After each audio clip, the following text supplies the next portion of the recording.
UF has a strong recruiting weekend lined up to begin an absolutely vital stretch of March. So set the tone for the 2024 cycle. We'll talk to you about who is visiting and whether or not we'll see some fireworks from this weekend. So last season did not end the way that we wanted it to, either on the field or really on the recruiting trail. And though there was a lot of improvement in the 2023 cycle, the 2024 class is Billy Napier's chance to really get this thing moving in the right direction, really his chance to get it right. He's got an opportunity to do so this weekend. It's going to start with a really bang up group of guys that are coming in to visit. It's spring in Gainesville, guys. There is not a better time to come and visit and see what the city has to offer.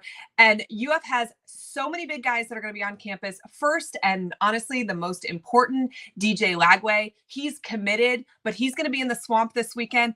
He is essentially UF's number one recruiter, right? He has said as much. He has said that it is his goal to bring in the number one recruiting class for 2024. He has made it his mission to go and find guys that want to come out and compete, that want to contend for a title. He's a 5-star quarterback, 6'2", 225 pounds. He is a stud out of Texas. We know that they grow him differently over there.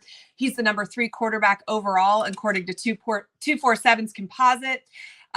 He is probably the most important recruit in Billy Napier's tenure. He's for sure at least the most important recruit in this cycle. But if Billy Napier is going to stick around, if he's going to have success at Florida, it is going to start with DJ Lagway. Obviously, when Rashada bolted, UF had to go to the portal this year, and they're really going to need somebody next year that's going to be able to take the team to the next level. DJ Lagway looks that part. It's huge for him to be there, right? Ballers want to play with ballers. There's a bunch of really good offensive linemen that are coming in.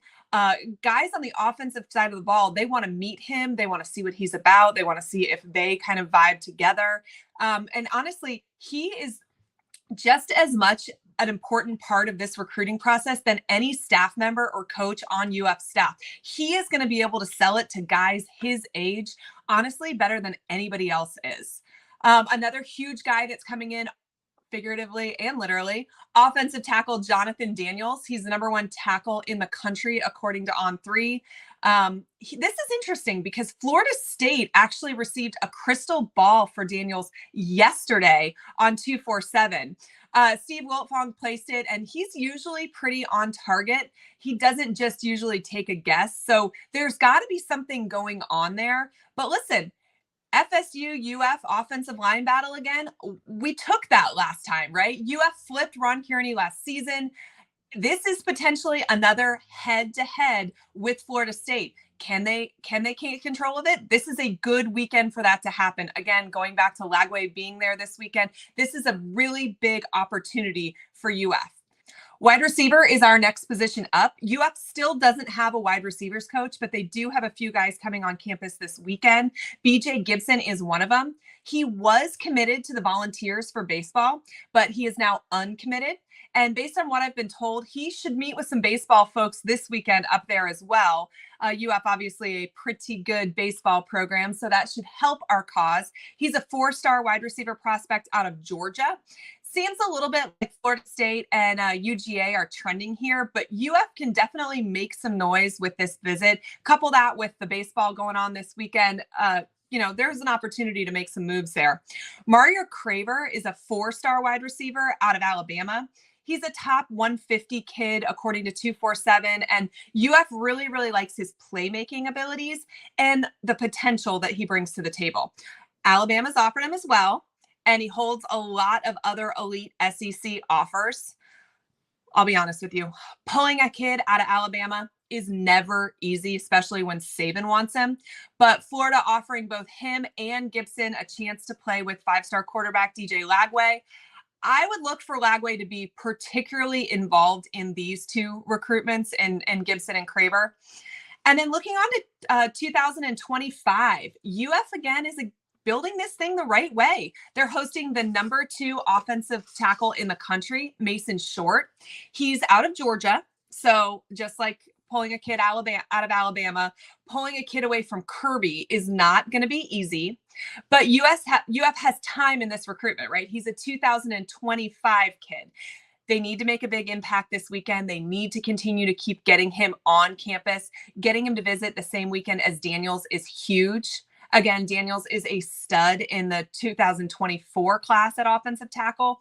So we'll see what kind of progress UF can make in developing that relationship there. And again, they do have time, but it's really important, especially with a kid that Kirby is hot on, to get in early. We're working really hard to keep you guys up to date on how visits go this weekend and with what guys are saying, what they're putting on their social media, who Florida's making real progress with. We should have a video coming out early next week, so make sure you're subscribed so you don't miss it. You know, and I know we've mentioned him earlier. We've talked about him a bunch in this video, but DJ Lagway is a real game changer for this UF staff. You know, UF has a great group of coaches. They have an army, right? Napier has more guys than almost any program in the country out there recruiting dogs, but there's probably no one more important in this process. Certainly no one more important this weekend for UF than DJ Lagway. He could potentially help flip this class, help get it to a top 3 class. I know he has his set on the top class in the country, which that's going to be a pretty lofty goal, but we'll see. He is an absolute game changer. 2023 is going to be important on the field for Napier, but recruiting is going to be so much more important. It sets the foundation for what Napier is trying to build at UF. And you know, barring some sort of absolutely coming off the rails or some sort of off the field drama, Napier will be Florida's coach going into 2024. But what's the product going to look like in 2024 and 2025? A lot of that is going to depend on whether or not he can continue to flip the current roster and improve recruiting, which is what he did with the 2023 class.